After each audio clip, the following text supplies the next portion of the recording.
Hey guys, we are gonna go over Bulgarian split squats.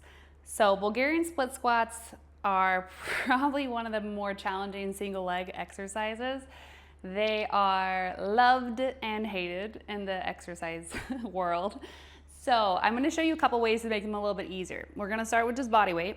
Most of the time you're only gonna be able to have a bench. I have an extra piece of equipment that is made for Bulgarian split squats. It has a little rolling round thing on it.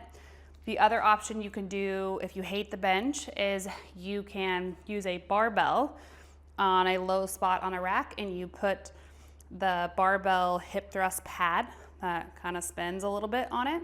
So that will also give you something soft for your ankle to put on. But for this demo, we're gonna use a bench. So one of the first little tips I'm gonna give you is how to gauge your depth. The further out we go in a single leg, the more glute activation you'll get. The closer you are to the bench, the more quad activation you're gonna get. So we really wanna be just in between for right now, and we can always change that later based on what we're working on. So you wanna find like a neutral area. So one of the best ways to gauge this is to sit on the end of the bench from the side like this. You're gonna kick the working leg out that you're about to use, where your heel is reaching out like this, and then you're going to stand up from there. That's gonna be where you're gonna start your foot. So then from there, you're just gonna kick your other foot back. Ideally, when you kick back, you're going to try to relax the foot on the bench like this. A lot of times people feel this stretch in the back of their quad, and it's very uncomfortable, but it's not a bad thing, it's just stretching. You can also go into a little bit of toe flexion like this, but you want to avoid pushing at the bench.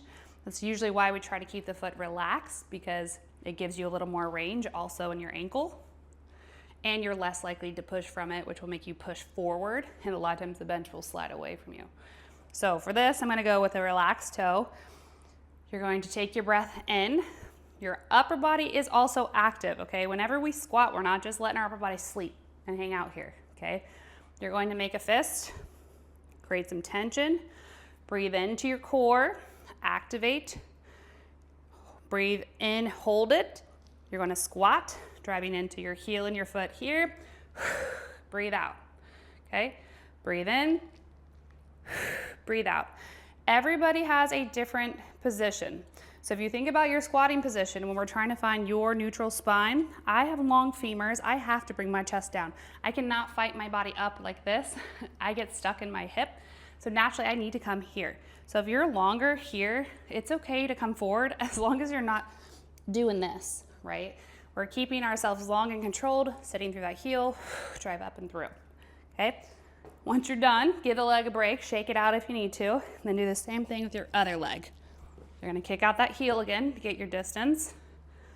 Kick out of it, get that toe set on the bench, take your breaths in, control your breathing.